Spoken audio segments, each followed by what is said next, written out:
यहाँ पर नारद जी बताते हैं कि सतयुग में हर कोई ब्राह्मण ही था, तो उनकी हमारा पूरा सतयुग वो ब्राह्मणों के तेज से चमकता रहता था और वहां पर किसी को तकलीफ नहीं होती थी।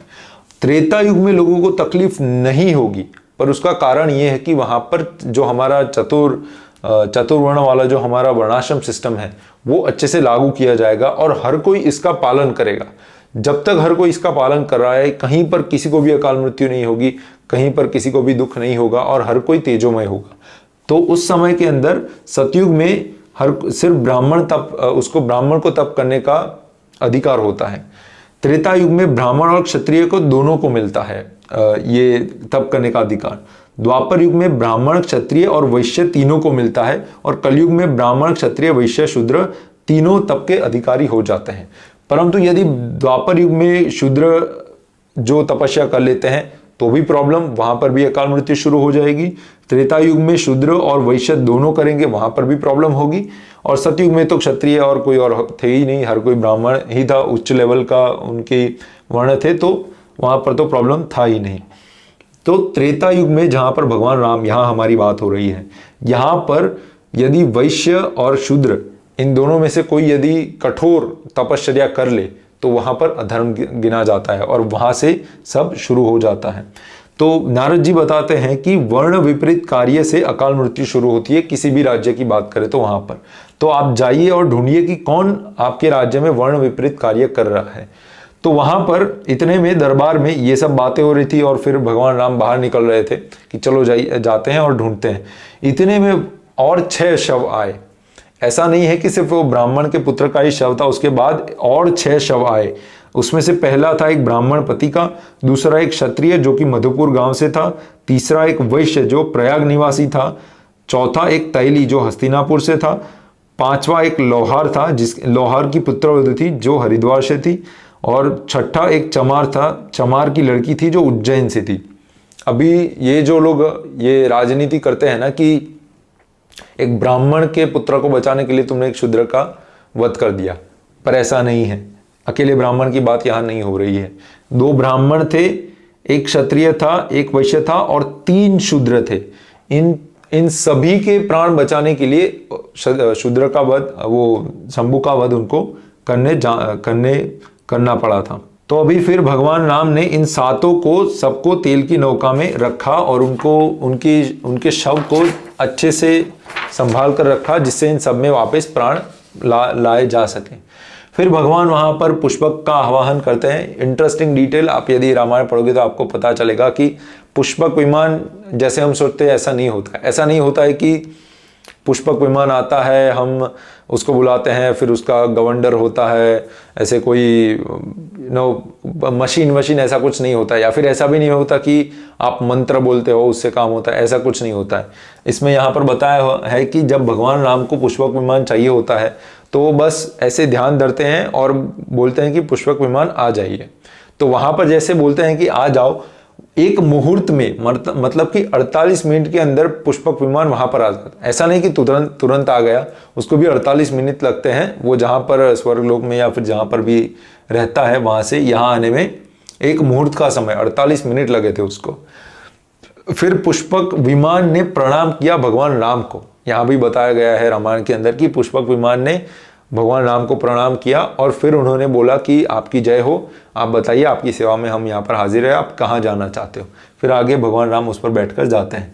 तो पुष्पक विमान पर चारों दिशा में भगवान राम जाते हैं और देखना चाहते हैं कि पश्चिम दिशा में कोई अधर्म कर रहा है क्या। नहीं मिलता है कोई, उत्तर में कोई नहीं मिलता है, पूर्व में कोई नहीं मिलता है। हर जगह पर तीनों दिशाओं में हर कोई धर्मपूर्वक अपना कार्य कर रहे होते हैं। परंतु जब वो दक्षिण में जाते हैं तो वहां पर एक पर्वत के ऊपर सरोवर के तट पर एक तपस्वी उनको मिलता है जो कि वहां पर उल्टा लटक कर अग्नि कुंड का धुआं पीते हुए तप कर रहा होता है और उसके शरीर पर हर जगह पर पंचाग्नि के अलग अलग जो दाह होते हैं वो उनको देखने को मिलते हैं। अब यहाँ पर भगवान राम उसके पास जाते हैं और उसके साथ संवाद करते हैं, और वो जो संवाद करते हैं उसके बारे में आज पढ़ेंगे हम, देखते हैं क्या बोलते हैं। और ये संवाद है पद्म पुराण पातालखंड अध्याय 35 का श्लोक संख्या 70 से 73 तक। उसके पास जाकर राम जी ने इस प्रकार कहा, हे देवताओं के समान तेज वाले, तुम धन्य हो। इस प्रकार से कठिन तपस्या करने वाले तुम कौन हो? तुम्हारा निश्चय तो दृढ़ लग रहा है। तुम किस योनि में जन्म लेकर अपनी तपस्या को बढ़ा रहे हो? मैं दशरथ पुत्र राम हूँ और कुतूहलवश तुमसे पूछता हूँ, कहीं तुम्हें स्वर्ग की कामना तो नहीं है, अथवा कुछ और बात है? तुम्हारा कल्याण हो। तुम ब्राह्मण हो, क्षत्रिय हो, तीसरे वर्ण के वैश्य हो या शूद्र हो, तुम्हारे इस उग्र तपस्या का उद्देश्य क्या है? देखो, सत्य में ही तपस्या निहित रहती है। सत्य के पालन से ही स्वर्गलोक की प्राप्ति होती है। अतः तुम सत्य कहो। राम जी की बात सुनकर शंबुक ने कहा, हे राजाओं में श्रेष्ठ राघव, आपका स्वागत है। आपसे बहुत दिनों के बाद आपसे भेंट हुई है। हे निष्पाप राम, मैं तो आपके पुत्र के समान हूँ और आप मेरे पिता तुल्य हैं, अथवा इसमें कौन सी बात नई है? राजा तो प्रजा के लिए सदैव पिता तुल्य ही है। आप सत्वगुण के द्वारा पूजित हैं। मैं तपस्या का विषय बताता हूँ। हे श्रेष्ठ व्रत का पालन करने वाले राम, मैं शूद्र योनि में उत्पन्न हुआ शंबुक हूँ। मैं यहाँ उग्र तपस्या में लीन हूँ। मेरी इच्छा है कि मैं इसी शरीर के साथ देवता बन जाऊँ। हे राजन, मैं देवताओं के लोक की प्राप्ति की अभिलाषा रखता हूँ। मैं झूठ नहीं बोलता। हे ककुस्थ वंशी राम, आप मुझे शंबुक नामक शूद्र जाने। अभी देखिए ये कितना सुंदर संवाद है। दोनों एक दूसरे के प्रति कितने अच्छे से बात कर रहे हैं, कितने रिस्पेक्टफुली बात कर रहे हैं। यहाँ पर कहीं पर भी आपको लगता है कि भाई दलित और शूद्र के लिए भगवान को नफरत थी। भगवान ने शुरुआत ही यहीं से की है कि हे देवताओं के समान तेज वाले। भगवान ने शुरुआत ही वहीं से की है कि तुम कितने देवताओं के समान तेज वाले हो। और इतने प्रेम से दोनों एक दूसरे, ऐसा भी नहीं है कि इनको भगवान राम के प्रति नफरत है या फिर भगवान राम को इनके प्रति नफरत है। दोनों के सामने रिस्पेक्ट देखो, दोनों के सामने इतना प्रेम देखो। आजकल के लोगों के जैसा नहीं है कि कहीं पर भी कुछ भी बात करते हो तो शुरुआत ही गाली से होती है। नहीं, यहाँ पर ये सुसंस्कृत लोग हैं। उस समय के सबसे राक्षस के भी यदि आप पढ़ते हो ना कन्वर्सेशन, वहां भी सुसंस्कृत लोग आपको मिलते हैं। तो ऐसा नहीं है जो आजकल लोग बोलते हैं ना कि भगवान राम को नफरत थी दलितों से या फिर शूद्रों से, ऐसा जरा भी नहीं है।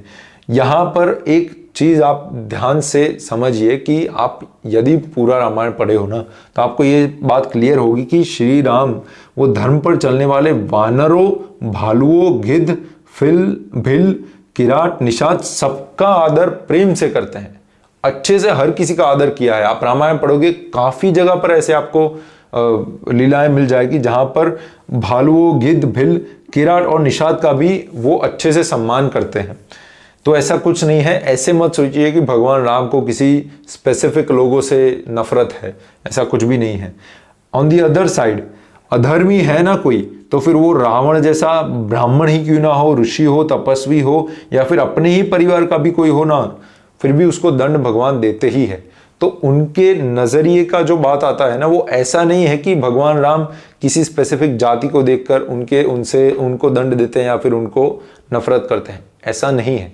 वो पूरा सिचुएशन देखते हैं, धर्म को देखते हैं, नियम को देखते हैं। फिर वो अपने परिवार का हो, ऋषि हो, ब्राह्मण हो, कोई भी हो, या फिर शूद्र हो, या फिर कोई निषाद हो, या फिर गिद्ध हो, कोई भी हो, हर किसी को जहां पर दंड की जरूरत होती है वहां पर देते हैं दंड। तो अभी यहां पर बात आगे ये आती है कि हमें ये समझ नहीं आता कि तप करना पाप कैसे हो सकता है।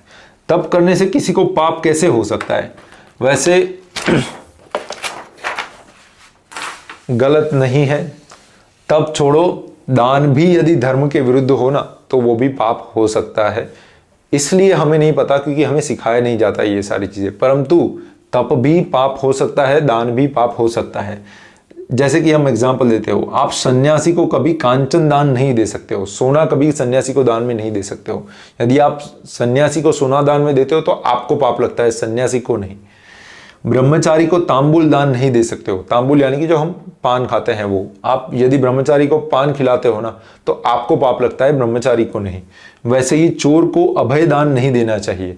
अभय यानी कि शरण, मतलब कोई चोरी करके कोई चोर आपके घर में आ गया, बोले कि हमें बचाओ, हम आपकी शरण में आते हैं, फिर वो बड़ा से बड़ा क्षत्रिय ही क्यों ना हो, मतलब जो घर वाला है वो बड़ा से बड़ा क्षत्रिय ही क्यों ना हो, इसका कितना भी प्राइड हो कि नहीं मेरे शरण में आया है, मैं इसकी रक्षा करूंगा, नहीं, वो पाप है वहां पर। तो चोर को कभी अभय दान नहीं देना चाहिए, ब्रह्मचारी को तांबूल दान नहीं देना चाहिए और सन्यासी को कांचन दान कभी नहीं देना चाहिए।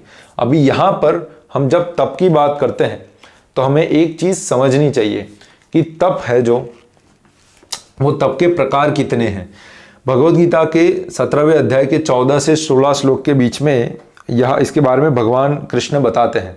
वो ये बताते हैं कि देवता, ब्राह्मण, गुरुजन और जीवन मुक्त महापुरुष का सत्कार करना, शुद्धि रखना, सरलता, ब्रह्मचर्य का पालन करना, हिंसा न करना, यह सभी शरीर संबंधी तप है।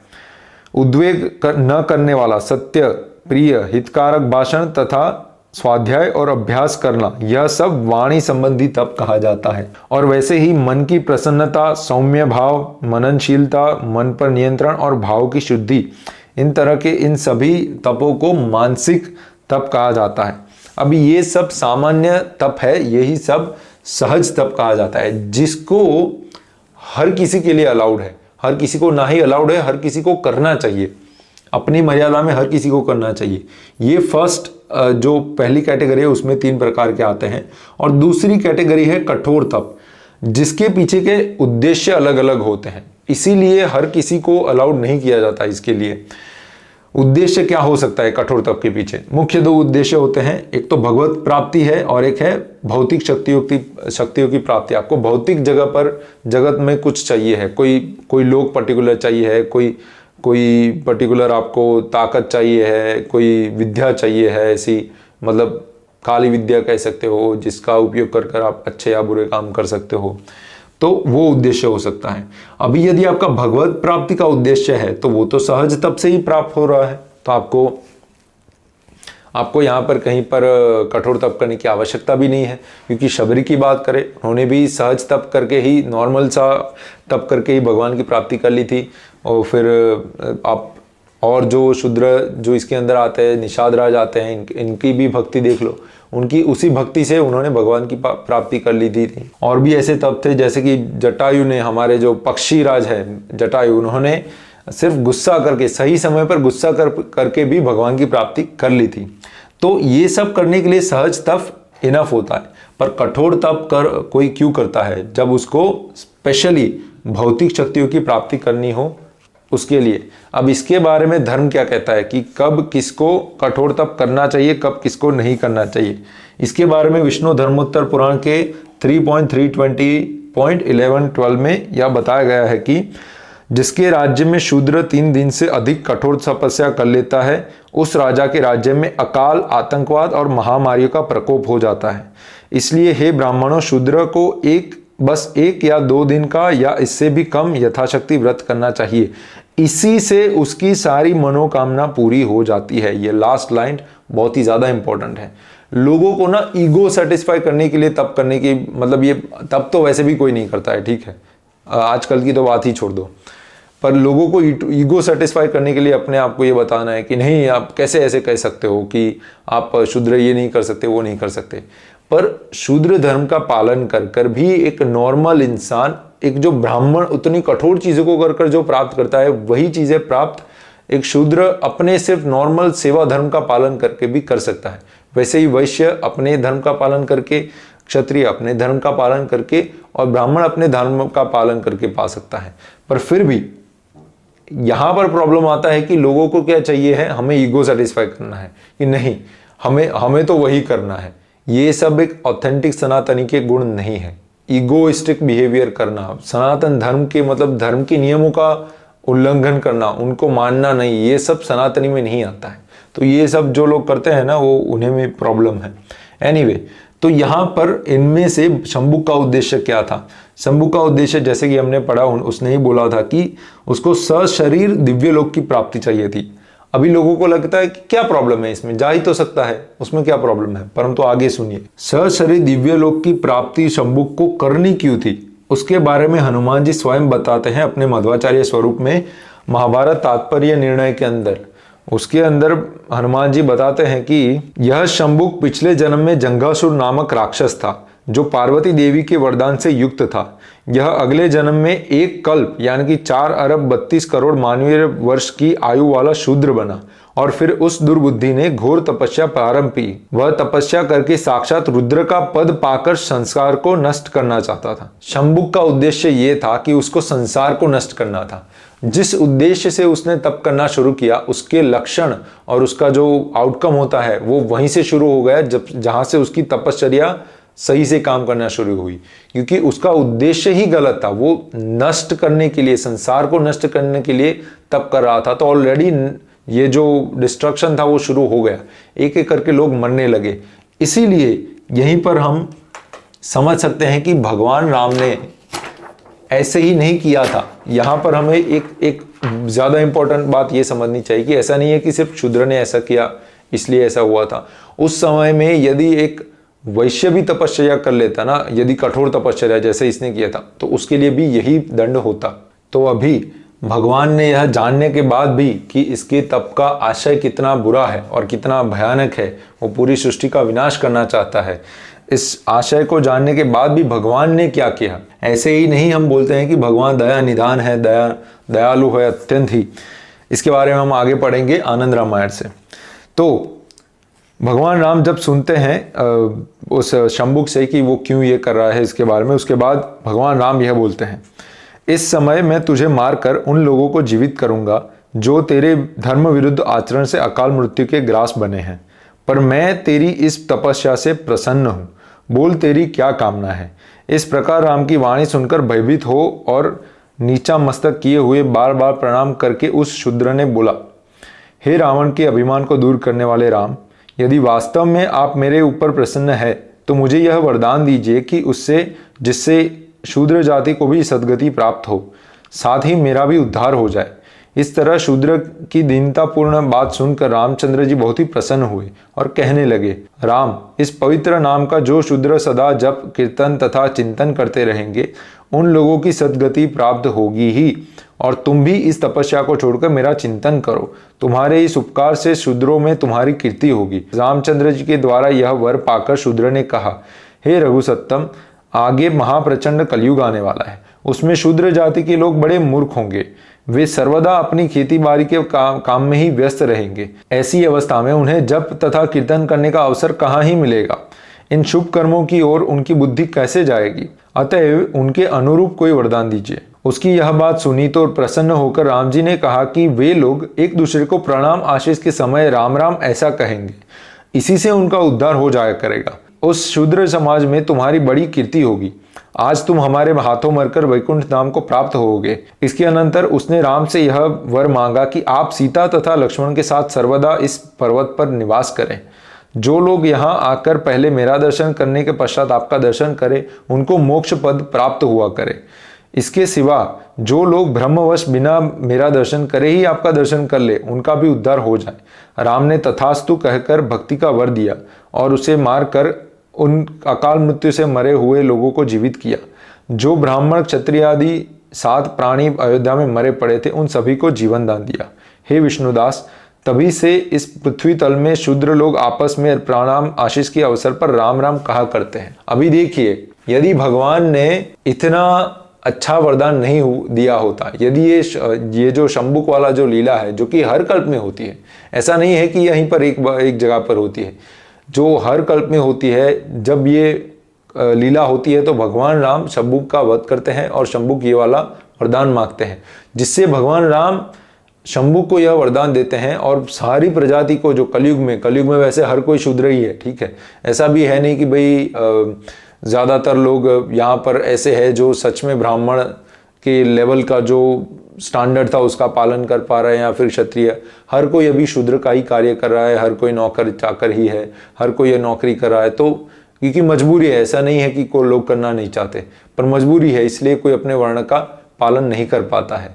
तो ज़्यादातर लोग अभी वैसे शूद्र ही है, इसलिए हर किसी का कल्याण करने के लिए भगवान ने यह वरदान भी हमको दिया है। तो यदि आपको नहीं पता था कि हम लोग राम राम कब से बोलना शुरू किए, तो शंभुक के बाद यह बोलना शुरू किए। और इसके बाद भी स्कंद पुराण के सृष्टि खंड में जो ये प्रकरण आता है, उसके अंदर देवता लोग भी बात करते हैं। वहां बता रहे हैं कि हे राम जी, आपके इस कृत्य से यह शूद्र सशरीर ही दिव्य लोक को जा रहा है। देवताओं के ऐसे वचन सुनकर राम जी अत्यंत ही प्रसन्न हो गए। अभी यहां पर देखिए भगवान राम की लीला, इसको कहते हैं दया। यहां पर क्या क्या हुआ आप एक बार समझिए। इतनी सारी चीजें भगवान ने दया करके कर ली, उसका इंटेंशन भी कितना बुरा था, इतनी सारी बुरी चीजें हो रही थी, सब कुछ सॉल्व कर दिया, हर किसी को विन विन सिचुएशन में डाल दिया। ये इसको कहते हैं आदर्श राजा, और ऐसे भगवान राम ही हो सकते हैं, और कोई हो नहीं सकता है। और फिर भी हमें सीखना चाहिए कि हमें कितनी आइडियली, यदि कोई राजा है तो उनको कितनी आइडियली अपना राज्य संभालना चाहिए। यहाँ पर शंबुक की इतनी ग्रेव सिचुएशन के बाद भी कितनी सारी चीजें शंबुक को मिली। सबसे पहले तो मिलते ही उसकी हृदय शुद्धि हो गई भगवान राम को देखकर ही।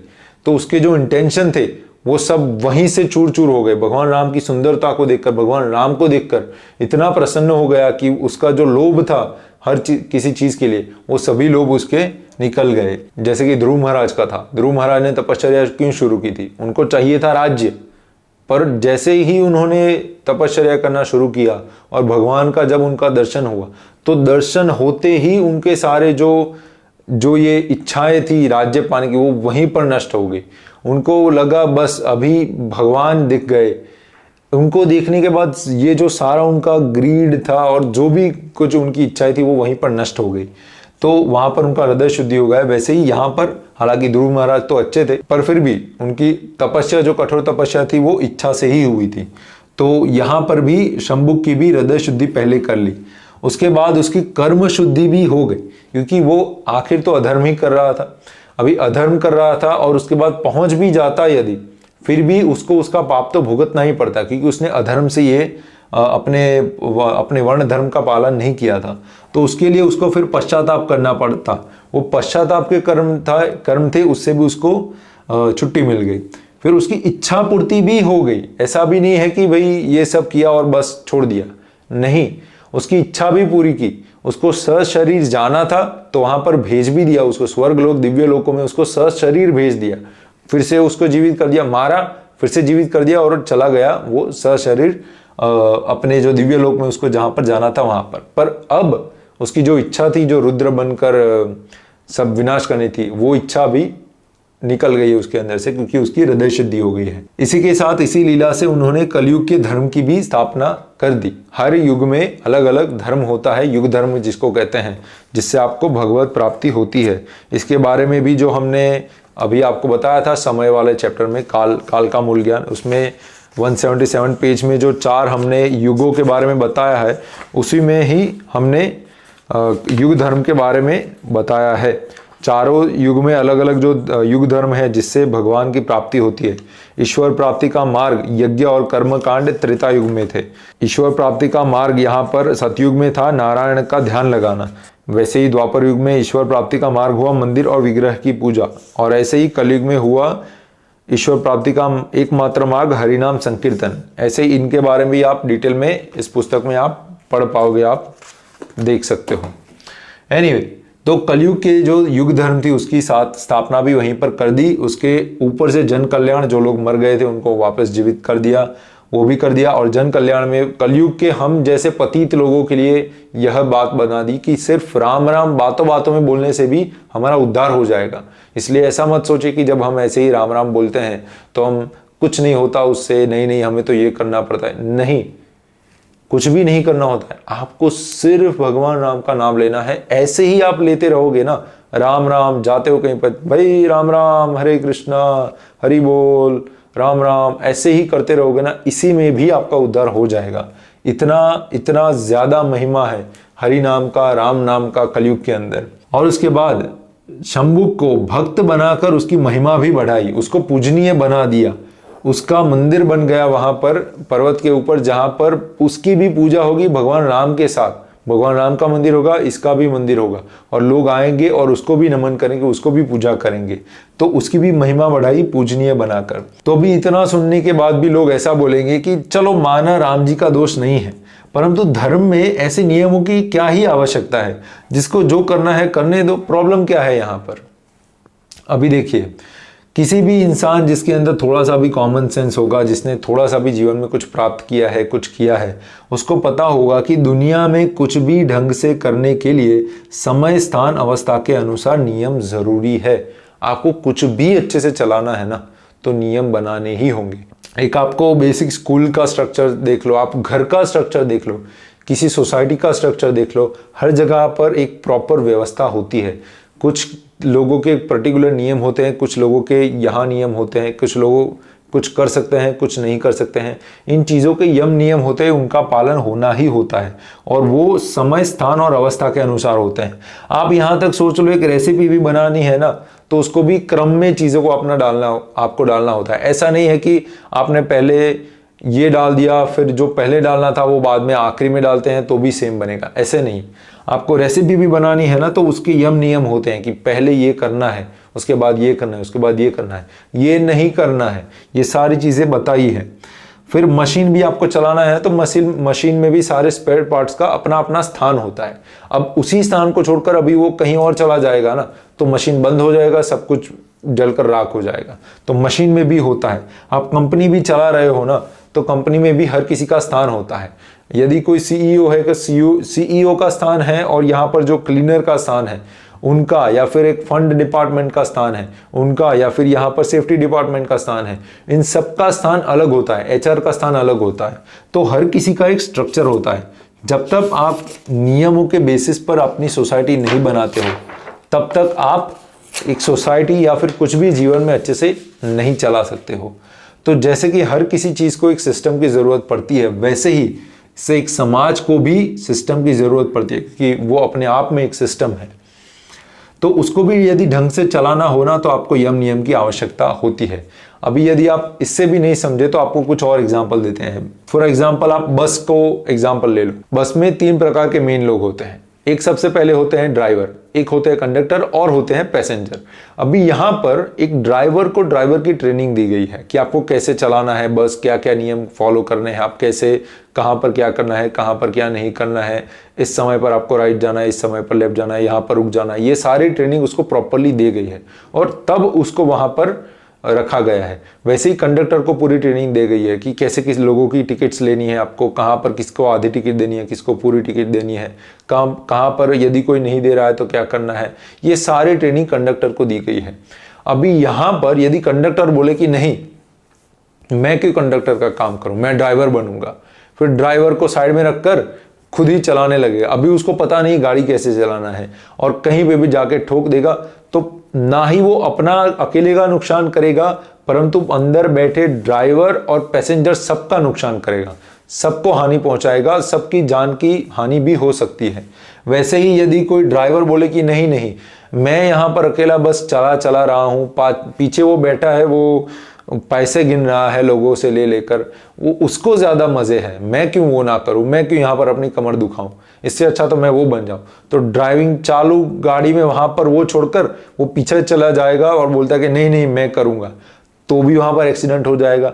और चलो समझते हैं कि किसी और को दे दिया, जो कि ऐसा नहीं होता है, वहाँ पर एक ही ड्राइवर मोस्टली होता है, पर फिर भी यदि किसी और को दे दिया और बोले कि नहीं मैं कंडक्टर ही करूँगा, और बंदूक लगा के बोले कि तू कंडक्टर बैठ जा, मैं करूँगा यहाँ पर ये, तो फिर उसको पता नहीं होगा किसकी कौन सी टिकट लेनी है, किसकी नहीं लेनी है, किसी को फ्री पास होता है, ये सब इसको कुछ पता नहीं है, कितने पैसे लेने हैं, कितने देने कुछ पता नहीं है, तो सारा सिस्टम बिगड़ जाएगा।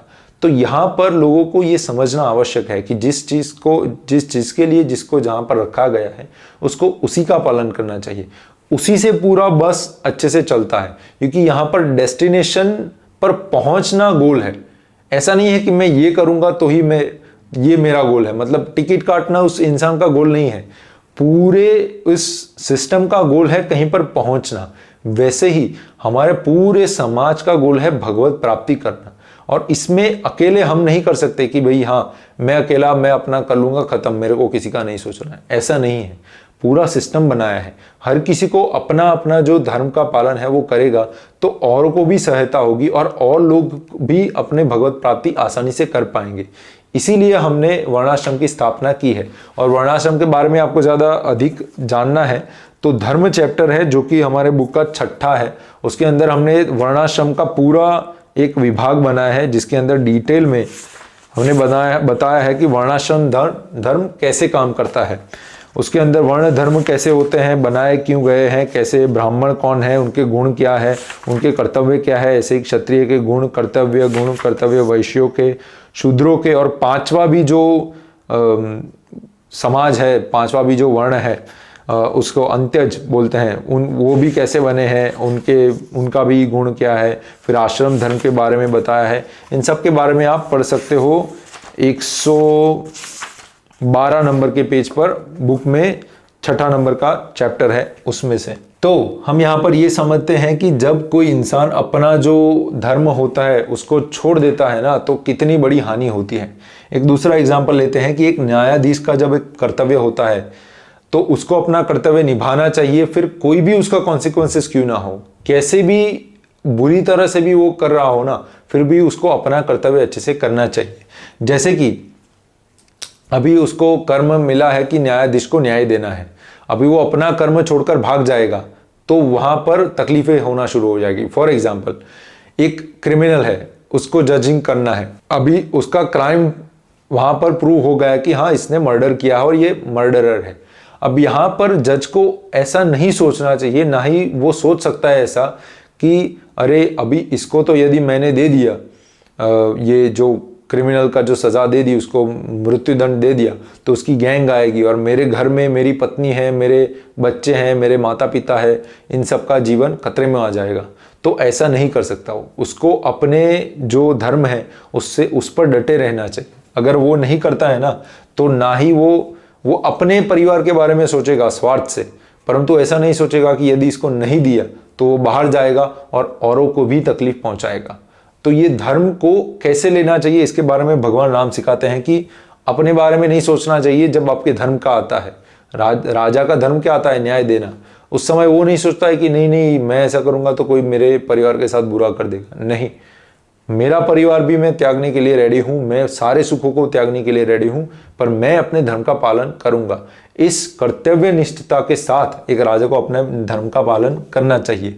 एक लास्ट एग्जांपल लेते हैं जो सबसे ज़्यादा अच्छे से आप समझ पाओगे कि हमारा जो चातुर्वर्ण है वो कैसे काम करता है, क्योंकि ज़्यादातर लोग इसको कुछ अलग ही दृष्टि से लेते हैं। लोगों को लगता है कि शूद्रों को अप्रेस किया जाता है या फिर वैश्यों को, शूद्रों को नीचे माना जाता है और उनके साथ अन्याय होता है। ऐसा नहीं है, ये प्रॉपर एक सिस्टम है। इसके बारे में हम पूरा एक सीरीज बनाएंगे वैसे भविष्य में, तब आप पूरा डिटेल में समझेंगे। अभी सिर्फ हम नॉर्मल एग्जांपल से समझ लेते हैं। जैसे कि एक एग्जांपल लीजिए कि एक न्यूक्लियर लैब है। ये स्पेसिफिक एग्जांपल हमने इसलिए बनाया क्योंकि आप ये शंबुक वाला जो प्रकरण है उसको अच्छे से समझ पाए। उसमें 2-3 प्रकार के लोग हैं। एक है साइंटिफिक डिपार्टमेंट है, जो साइंटिस्टों का डिपार्टमेंट है, जो जहाँ पर कुछ गिने चुने लोग होते हैं जो साइंटिस्ट स्वयं होते हैं, जिनको पता है कौन सा केमिकल कैसे मिलाना है और किससे हमें जो न्यूक्लियर बॉम्ब और व्हाटएवर जो बना रहे हैं वो बनाना है। दूसरा एक डिपार्टमेंट है हेल्थ एंड सेफ्टी डिपार्टमेंट, जिसको ध्यान रखना है कि अच्छा हमें ये चीज़ें ध्यान रखनी है, यहाँ पर ऐसे सफाई रखनी है, यहाँ पर ऐसे जो उनका जो रेडिएशन है उनके शरीर में वो आ जाता है, वो कैसे निकालना है। बहुत सारी चीज़ें होती है, वो आता है इनके डिपार्टमेंट में। फिर तीसरा डिपार्टमेंट आता है फंडिंग डिपार्टमेंट। वो टेक केयर करता है कि कैसे ये जो रिसर्चेस हो रही है उसके लिए फंडिंग कहाँ से लाए और कैसे लाए इसका। तो हर किसी का अपना अपना यहाँ पर धर्म है। अभी यहाँ पर यदि किसी दिन ये health department, health and safety department वाला बोले कि नहीं मेरे को तो ना अभी ये नहीं करना है, मैं ये साइड में रख देता हूँ, मैं थोड़ा केमिकल जाके मिक्स करके एक ऐसा केमिकल बनाने का प्रयास करता हूँ जिसको पीकर मैं एकदम ही अमर हो जाऊँ। और अभी ये करते वक्त क्योंकि उसको ट्रेनिंग नहीं मिली है, ना ही उसके लायक है अभी वो करने के लिए, उसको ट्रेनिंग मिली है इस चीज़ के लिए और उसका काम यही है। यदि यह सब अपना अपना काम करे तो जो लक्ष्य है वो प्राप्त हो जाएगा हर किसी के लिए। पर यदि अपना अपना नहीं करेंगे और ये वाला इसके अंदर टांग अड़ाएगा, सोचेगा कि नहीं वो ना मैं बनाकर मैं अमर हो जाऊंगा, तो ऐसा वो नहीं कह सकता। क्योंकि ऐसा करने से क्या होगा, पहले तो वो गलत चीज़ें करेगा, तो वहाँ पर कुछ गलत मिक्स हो गया तो फिर कुछ बड़ा न्यूक्लियर विस्फोट हो जाएगा, हर कोई मर जाएगा, हर किसी का प्रॉब्लम हो जाएगा, हर किसी की मानहानि, जानहानि, बहुत कुछ होगा, गवर्नमेंट का फंडिंग सारा निकल जाएगा। तो एक इंसान की गलती से पूरा सब कुछ बिगड़ जाता है। ऐसे ही काम करता है धर्म। धर्म का क्या है, धर्म ने एक सिस्टम बना के हमको दिया, भगवान ने एक सिस्टम, धर्म की सिस्टम बना कर दिया है कि हमें ऐसे ऐसे इन चीज़ों का पालन करना है। तो आप सभी का जो ये नौका है, वो भौतिक जगत की जो नौका है वो पार कर कर आपको आध्यात्मिक जगत को ले जाएगी। ऐसे ही हमारा पूरा धर्म रचा गया है। पर जब भी यहाँ पर हम एक इंसान ऐसा बोलता है कि नहीं मैं ऐसा क्यों करूँ, मेरे को ये नहीं करना है, मेरे को तो वो करना है, मुझे तो वो करना है, मैं ये छोड़ रहा हूँ वो करूँगा, तो यहाँ पर अधर्म की शुरुआत होती है और यहीं से जो यहाँ पर सारी प्रॉब्लम बिगड़ना शुरू होती है ना, वो यहीं से होती है। जैसे कि मशीन में एक स्क्रू या स्पेयर पार्ट है, वो अपनी जगह बदल दे, वहां से निकल जाए और कहीं और चला जाए, तो पूरा मशीन हिल जाएगा, हिलडुल जाएगा और टूटकर भस्म हो जाएगा। वैसे ही हमारा धर्म है, हमारा पूरा जो समाज की डिजाइन है वो ऐसे ही बनाई गई है। इसीलिए हमारे यहाँ वर्णाश्रम धर्म को एक सबसे इंपॉर्टेंट पार्ट माना गया है हमारे धर्म का। हालांकि वो सब कुछ नहीं है, पर वही बेसिस है, इसी के बेसिस पर हर किसी का उद्धार होता है। इसलिए भगवान भी भगवद गीता में बोलते हैं चतुर्वर्णम मया सृष्टम, भगवान ने स्वयं ने इस चतुर्वर्ण की रचना की है। तो एनीवे, अभी इस टॉपिक के बारे में तो पूरा दिन रात बात करें फिर भी पूरा नहीं होगा, क्योंकि है ही इतना बड़ा टॉपिक। इस पर हम पुस्तक भी लाने वाले हैं भविष्य में। बट एनीवे, उससे पहले एक सीरीज लाएंगे अच्छा, जिससे आप पूरा वर्णाश्रम सिस्टम को अच्छे से समझ पाएंगे और आपको कोई भी कंफ्यूजन नहीं रहेगा। एनीवे, तो फिर इस बार इतना ही, मिलते हैं अगली बार।